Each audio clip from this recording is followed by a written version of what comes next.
Jerry's out doing eggs and feeding the chickens for the first time today. There's still, I think she said 36 of them out there, 2 roosters, and all the rest will be or already are laying hens.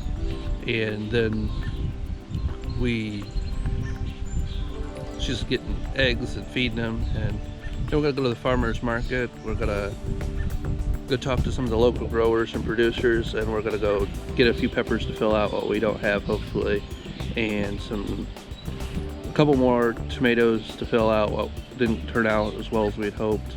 I just had the chickens this morning, and this is the first feeding after we combined them last night.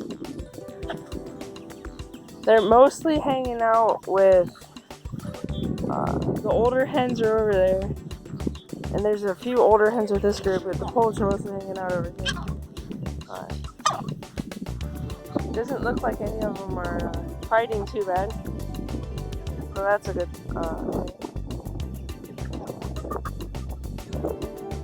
The real test will be over time to start fighting. That's a pretty good sign that they're not fighting this morning, so just wanted to give you an update. So I ended up buying another of the Japanese black trifle and the Cherokee purple like I had wanted to. And then I also ended up buying 2 Charleston hot peppers since our cayenne peppers didn't really do very well. And then we're gonna try Corno di Toro. It's supposed to be a sweet pepper. This morning at the farmer's market, I picked up a bunch of onions because the lady had them $1 for 1 bunch. So I'm like, okay, I'll buy 1 bunch.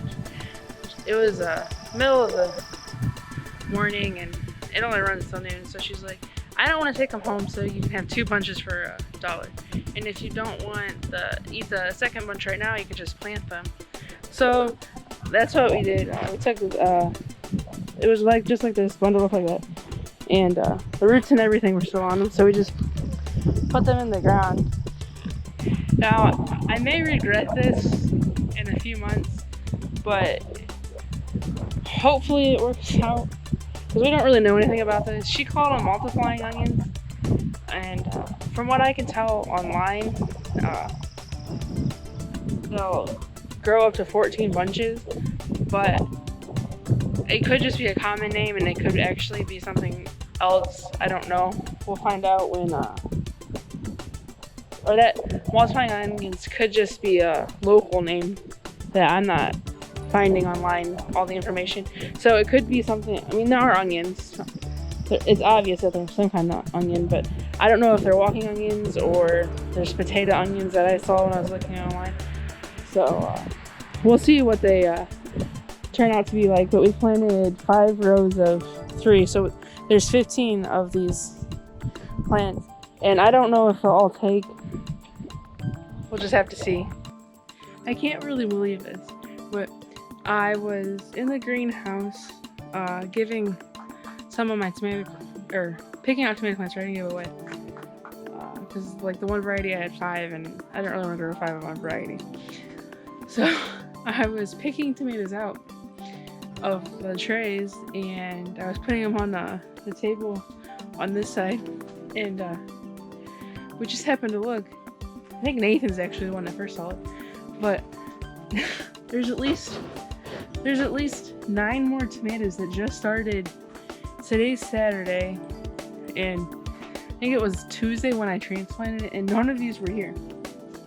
I think what happened was these 3 basil plants that were down here, I flooded the bottom of the tray just for they could take off, hopefully more, which they are. They're a lot bigger now.